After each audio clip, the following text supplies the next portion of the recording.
the dead. Hit boy ain't it grand. I'm the overlord of the underworld, 'cause I hold horror's hand. In the land of the dead, I'm dark side royalty. I'm far renowned in the underground, and you can't take that away from me.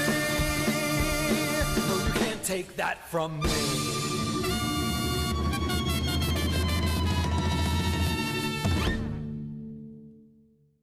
Hello, I'm the Media Wiz, because one art form wasn't enough, and let's look at another creepypasta. No, not that one. We are looking at one of my personal favorites, though. Russian Sleep Experiment. Yeah, I genuinely like this story. Considering the other stories I've reviewed, like Cupcakes, which I thought was overrated, Slender Man, which I did like, and Ed, Edd n Eddy The Lost Episode, which I just thought sucked, this is definitely going to be a step up. But just like with the Slender Man review, just because I like the story doesn't mean we can't make fun of it. So let us strap into the horror that is Russian Sleep Experiment. The story takes place in a Russian research facility during World War II. Did somebody say World War II and Russians in the same sentence? Where are they? Where are they, kid? Where are those commie bastards? No, 30s man. It's just a story made for the internet. Okay. It's one of those things. Okay, well, at least you know that it's fake.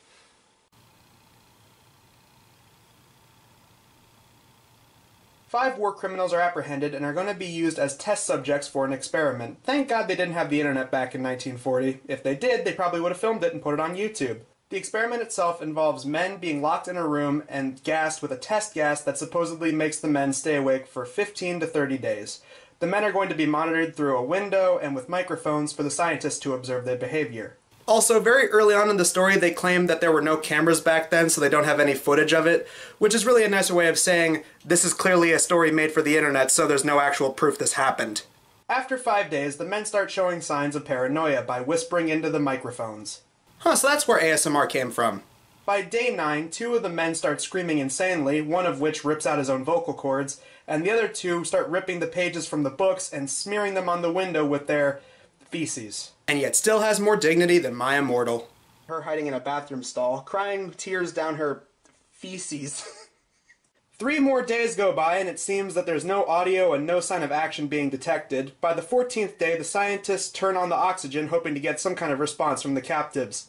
"We are coming into the chamber to test the microphones. Step away from the door and lie flat on the floor, or you will be shot. Compliance will earn one of you your immediate freedom." And the response they get is, "We no longer want freedom." With no other option, the scientists decide to open the door on the 15th night and get up and close with the captives. Once they're face to face with them, they find out that they've become more animalistic than human, being described as being ripped apart, most of their organs, bones, and even skin ripped off. One of the 5 men has been ripped open and forced down the drain in the middle of the room. And here's one of the things that I really appreciate about this story: the realism.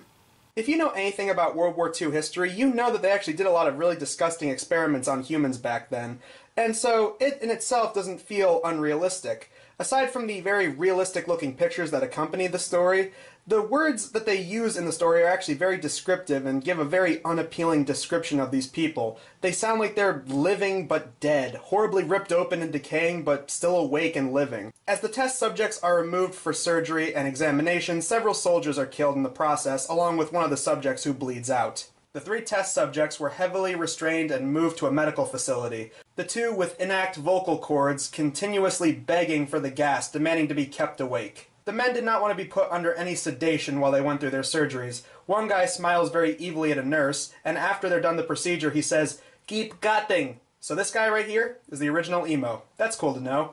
The other 2 captives, after being asked why they did all the stuff that they've done, say, "I must remain awake."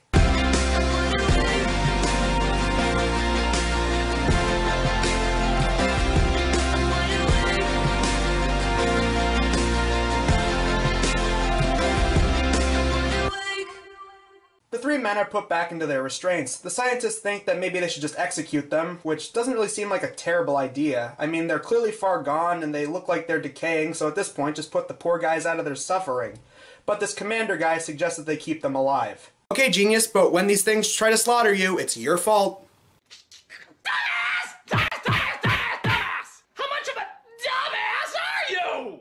The men are put back into the gas, and one slowly falls asleep and dies. The commander, like a complete idiot, decides to lock up the scientists with the subjects and abandon them altogether. But one of the scientists pulls out a gun and shoots the commander and one of the subjects. The soldiers and the other two scientists run away as the scientist with the gun says, "I will not be locked up with these things, not with you," he screamed at the man strapped to the table. "What are you?" he demanded. "I must know." The subject smiled. "Have you forgotten so easily?" the subject asked. "We are you. We are the madness that lurks within you, begging to be free at every moment in your deepest animal mind. We are what you hide from in your beds at night. We are what you sedate into silence and perilous when you go into your nocturnal heaven that you cannot tread." The researcher paused, then aimed at the subject's heart and fired. The EEG flatlined, and the subject wakily choked out, "So nearly free." So yes, you can say that the real evil behind this whole story is man. Yes, man. Man is so evil and twisted they will lock each other up, gas them until they become horrible, malnourished, sleep-deprived zombies. Man! But yeah, that was Russian Sleep Experiment, and I still really like it.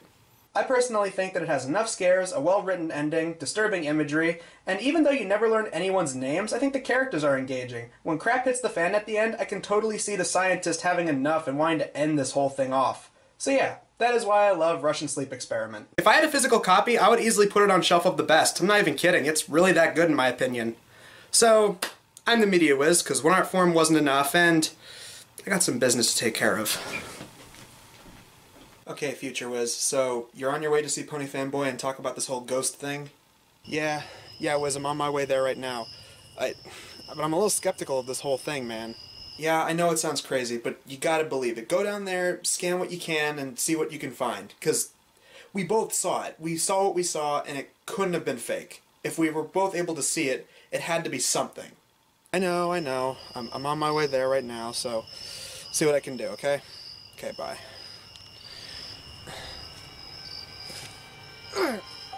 Pop Culture Wiz, dead.